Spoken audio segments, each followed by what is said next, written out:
With support ending for Publisher in October 2026, here's how I'm going to tackle it, how I'm going to overcome it and be able to still use my Publisher documents that I've made or files. Now, when I say that they're ending support for Publisher in 2026, October 2026, what I mean is they are not going to support it anymore. So, for one, any versions of Office 365 that you install from now on won't include Publisher. If you've got an old ISO file, then that should still work. Hopefully, Microsoft are not going to start removing Publisher from people's PCs. Also, if you buy a version of Office 2024 and above, it won't come with it. Office 2021 was the last version that came with Publisher. Hopefully, it shouldn't disappear off your system, but what Microsoft are saying is they're not going to support it. So if an update that anyone does causes a problem with Publisher, stops it from working or part of it from functioning, then Microsoft are not going to do anything to fix the problems. It's going to be game over. And like I say, if you have to reinstall Office 365 on your computer or any new computer, then unfortunately there is a chance that you'll lose Publisher in that instance. Now, I've found some other software which I'm going to show you in a minute, which is absolutely free, because those of you that know me know that I don't like paying for anything, and it just seems to work. Okay, as I say, at the moment I've got this open on my system in Publisher, and all it is, it's just templates that come with it. So as you can see here, there's pictures, there's text, so it's quite an advanced file. It's not a simple file to convert.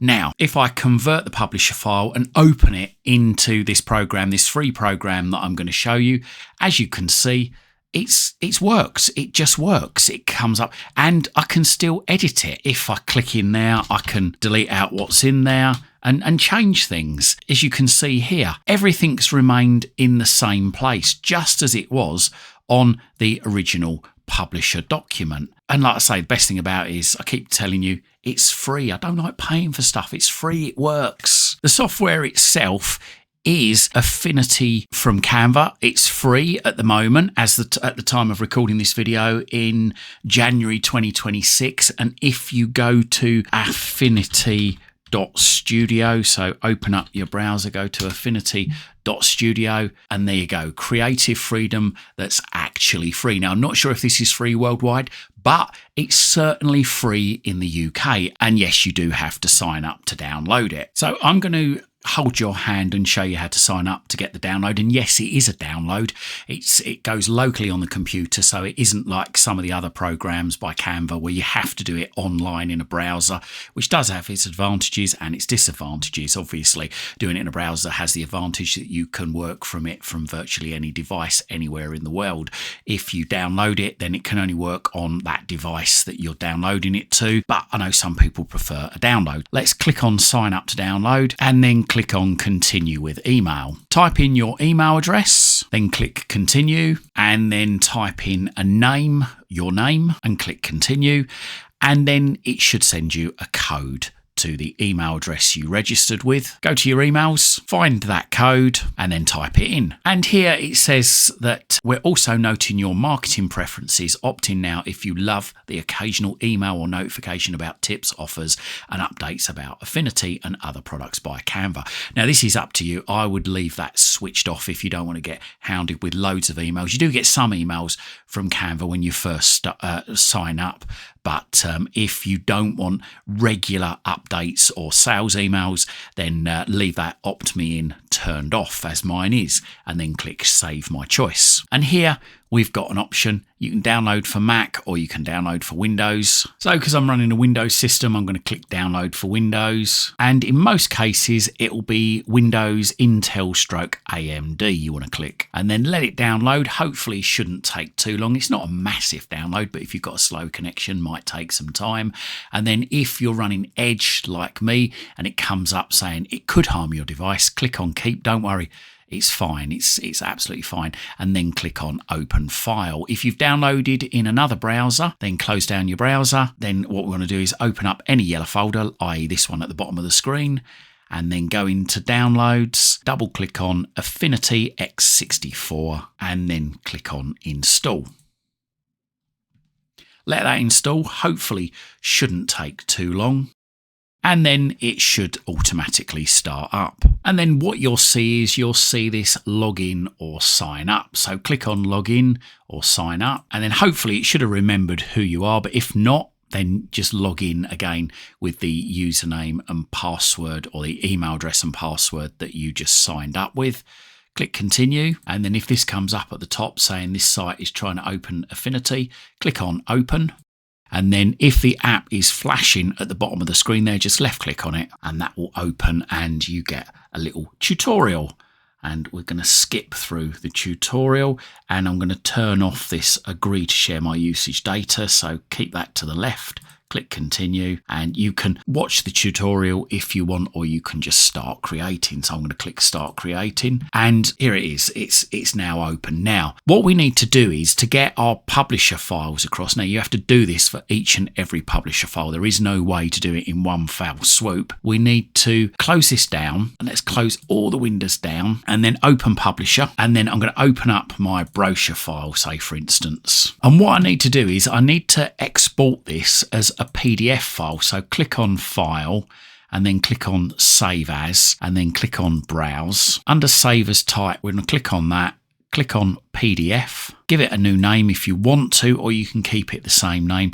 Make sure in options there it's select to high quality printing or commercial press, and then click on OK, and then click save. And that may well open up a preview of it. We can't do anything with that preview at this stage, but if we close down the preview and close down publisher, and no, I don't want to save that, I'm going to click don't save, and then I open up Affinity, and then if I click on file at the top of the screen and then open and find the file, the PDF file that I just created, double click on that. And okay, here we want to select something, and that is group lines of text into frames. Select that and then click on OK. And here you will see, there you go, it's loaded up. Let's just close this off here. And here it's absolutely perfect. If I want to, I can change any of the text. Let's just go to the front there, and I'm just going to change CW Tech to, I don't know, Chris Technology Consulting. There you go. I can change anything in here, which a lot of the other programs I've tried,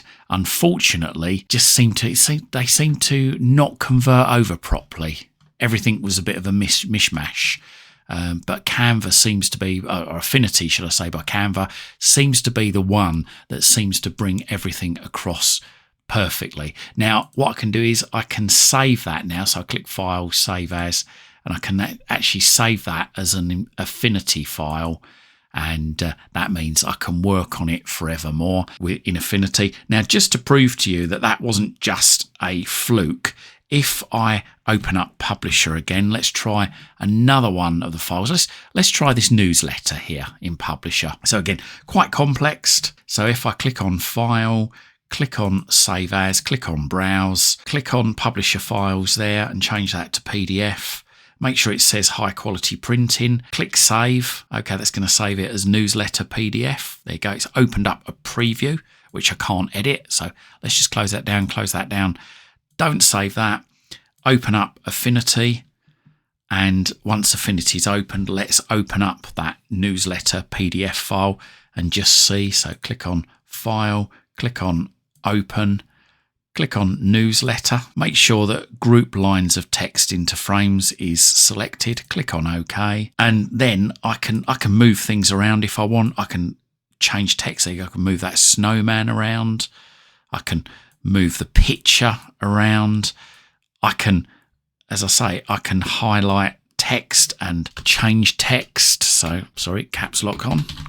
There you go. I can change that. I can change the date up there. It's, like I say, I'm astounded. It's absolutely brilliant. And then I can just save that as an Affinity file so that I can work on it forevermore. Let's do one more. There's another one here that I've been looking at. Let's go into Publisher. And let's just open this card, thinking of you.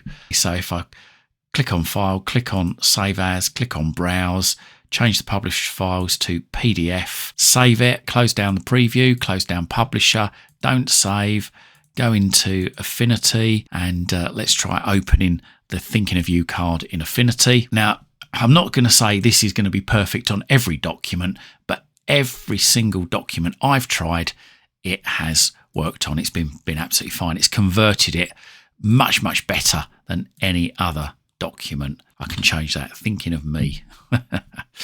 That is a great alternative to Publisher. Obviously, it's going to be a learning curve because it's not exactly the same as Publisher, but it seems to seamlessly transfer Publisher documents via PDFs. Well, brilliantly. It just seems to work. There doesn't seem to be much moving around, or any moving around in my case so far, after converting into Affinity via a PDF. Now, let us know in the comments down below how you got on. I know there are other programs as well that many other people have recommended. I did try Open Office Draw, and yeah, that could import stuff in directly, Publisher files in directly. It could also import PDFs, but I did find a couple of the Publisher documents that were more complex, were a bit of a challenge in some areas. Like here, for instance, you've got a lot of text that's been overlaid, and I noticed when I converted it to a PDF and imported via a PDF, first looked, it looked good, but then when I went further in, you've got all these lines in the background there, which didn't come out so well. But let us know in the comments of your experiences with alternatives to Publisher, particularly any free ones like LibreOffice and Affinity are. Let us know in the comments down below how you got on, and if you can recommend anything else.